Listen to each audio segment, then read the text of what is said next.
Kızlar, Esselamu Aleyküm ve Rahmetullahi ve Berekatuhu. Ee, Atıf degenimizi jagat tushundik ya kızlar. Atıf degenimiz bir hizmet atkarатын. Көріп отқандарыңыздай мән ата, мән иттақа деген екі сөйлемді, екі есімді бір-біріне атып еткен. Сөйткенде мына мәнді уже айтпайды да, иттақа деген кезде мағтуф. Қайқа атып етіліп тұр? Атаға. Атаның қызметіне сыйлат маусул. Онда бұл да сыйлат маусул деген сөз.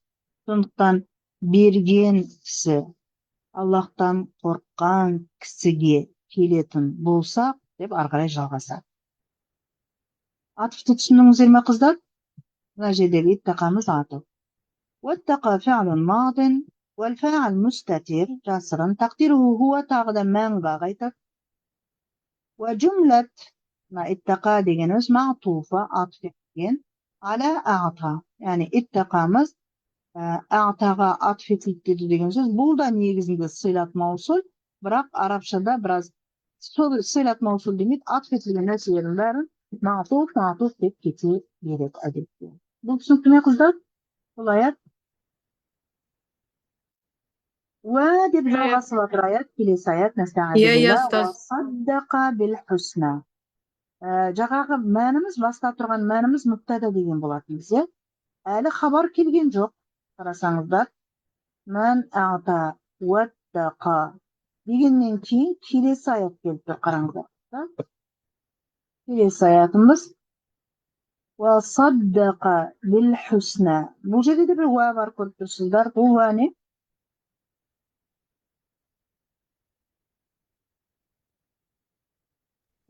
Атып тағы қыздар. Атып деген сөз, бұның басында да тағы да мән бар деген сөз. Мына жерде бұнда уасаддақа бил хусна деген кезде қараңыздар. Сонда мына етістікке бір етістік атып етілді мына жерде.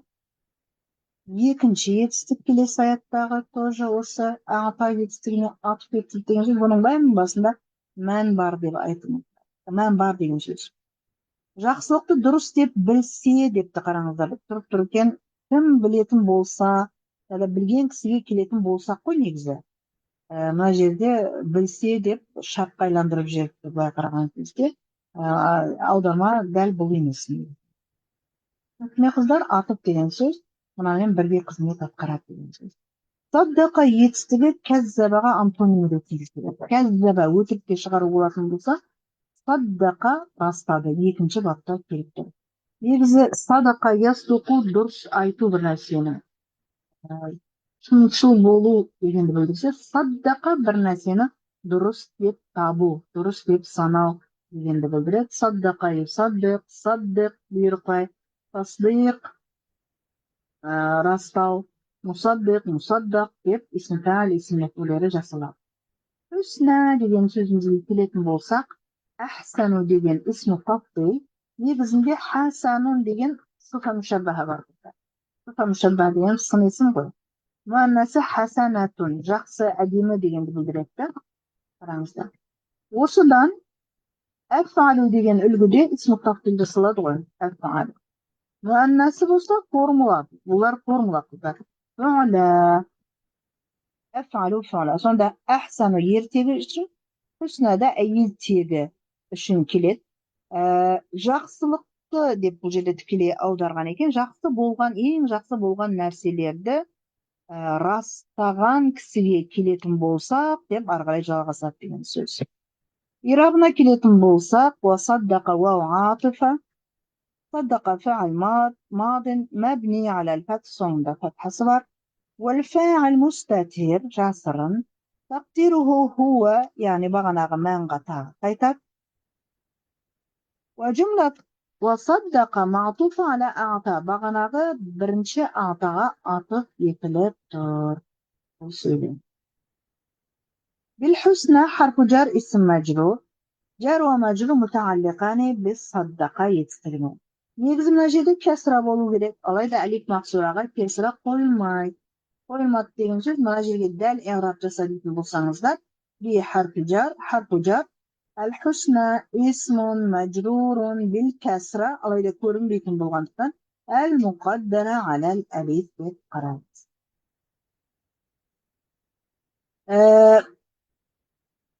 Münasebede təmiz qızlar. Rabita li cevabı şart deйтін болсақ, бағана естеріңізде ме? Әмма дейтін болсақ, cevabının basına, yani жалғасының basına фә келу керек. Енді келіп тұр сонда қыздар. Әмма мән дедік та ата واتقى وصدق بالحسنى келетін болса, не дейді? Фә деп жауабы жалғасады. Онда ол бүйтеді деп жауабы жалғасады. Яғни хабарымыз енді келді деген сөз. Мән нүктада болса, артындағы оның сыласы болса, еді сылаға атыптар жалғасқан болса, енді жауабы келді. Нестағиду билля, фасануяссируһу лил-юсра. Фасануяссируһу лил-юсра. Яссара етістігі, яссир уәлә туассир деп дұғаларда айтамыз ғой. Яссара етістігі екінші бапта келген. Негізі, яссира, яйсару деген етістік өткенде де, аусыры, юсыр сөздерін өткенде де сіздерге берген болатынбыз. Яссира, яйсару деген етістік бүктігірі. Жеңіл болды деген сөз. Ал екінші бапқа келген кезде жеңіл бетті деген мағынаға ауысады. Яссара, яссиру. Бізде болса, ну яссиру. Өйткені Аллах Тағала өзі туралы айтып жатыр. Сондықтан ну яссиру. Біз жеңілдетеміз. Басына сә келсе не мағынаны білдіретін еді? Будущее время? Келешекті білдіреді. Бірге жазылады бұл. Сану яссируху. Ну яссир деп келді. Енді Айсарда исмі тафдил қыздар. Негізінде анықтаушы бұның ясирун. Жеңіл дегенді білді. Муаннас болса ясиратун дейді. Ясирун. Ал бұл жағаға айтқанда исмі тафдил әфалу. Әйел тегінде болса туала деген формада келген исмі тафдил дегеніміз қыздар. Асырмалы шырай қазақта.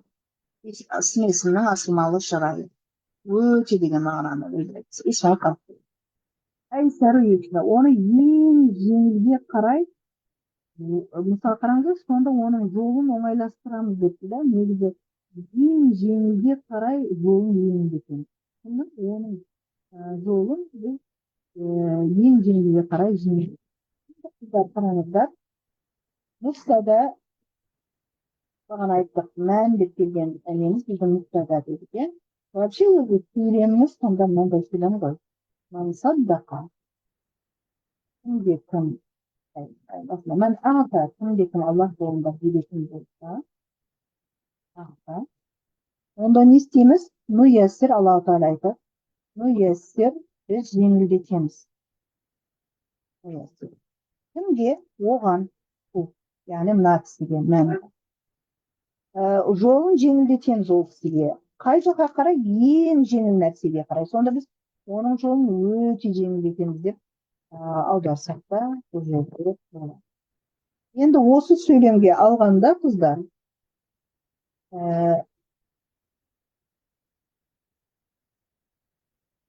осы сөйлемге алғанда мынаның басына әмнаны қойған. Айтса, мына жерге әмнаны қойғанда, ал хабарының басына тәні қойған. Осына қыздар, есіңізде. Мұртада, мынау ісім аусы болған мынау сыласы, еще мына жерде бізде уә деп екі рет уә келді.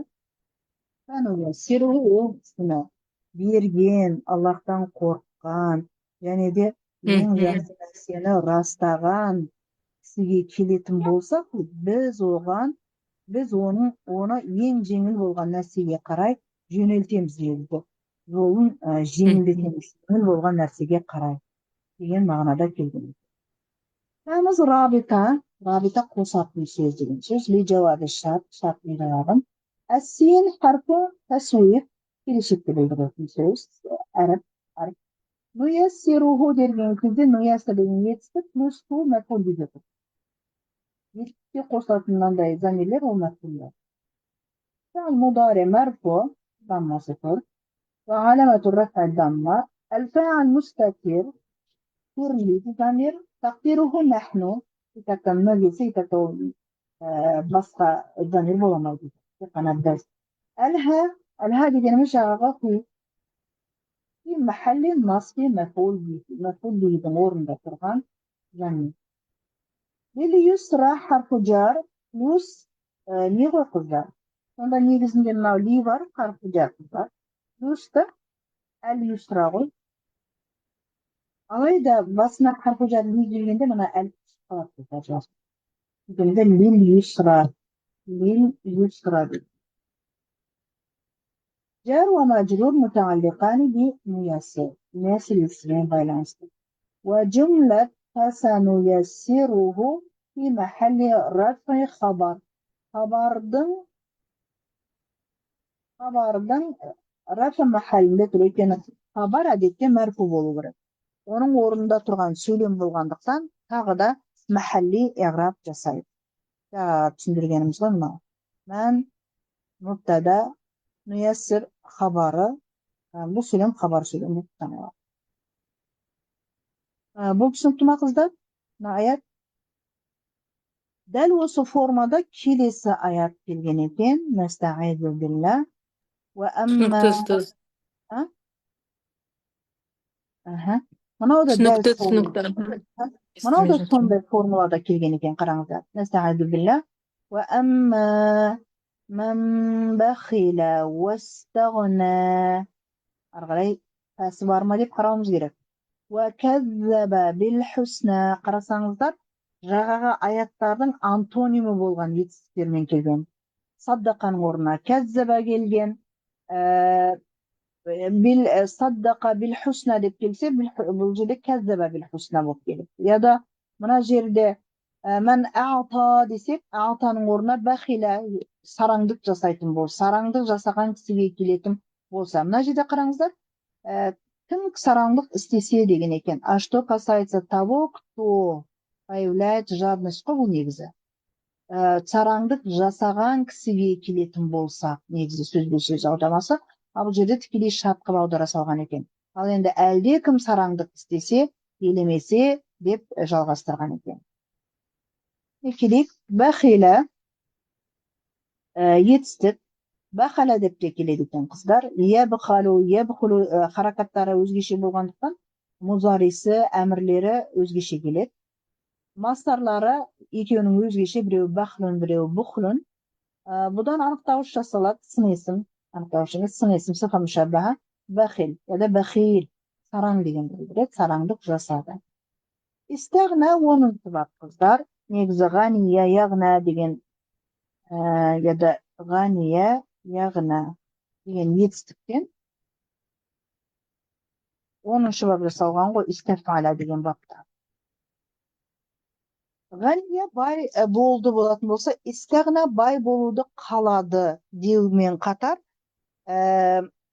енді бай санады деген мағынасы да бар қыздар истафала бабында өзі екі түрлі басты мағына бар бірі бай санау мысалы біз истахсана десек бір нәрсені жақсы деп санау мустахаб амалдар деп жүреміз ғой сонда мустахаб деген сөз хабба деген естен келеді жақсы көру жақсы көрілді деп санау деген мағынаны білдіреді истафала бабы сол сияқты бір нәрсені сұрау мағынасы истағфара истархама дегенде Аллахтан кешіруді Аллахтан рахым етуді сұрады деп жатамыз да сонда бұл жерде өзін бай санады дегенде әрі сараңдық қылған және де өзін бай санап басқа еш нәрсеге мұқтаждығым жоқ деген сөз оны қазақша енді елемеді деп аударған екен кім яғни сараңдық қылған және де өзін бай санаған кісіге келетін болсақ и жалғасады еще уәу кәззаба деп иғрабына келетін болсақ жаңағы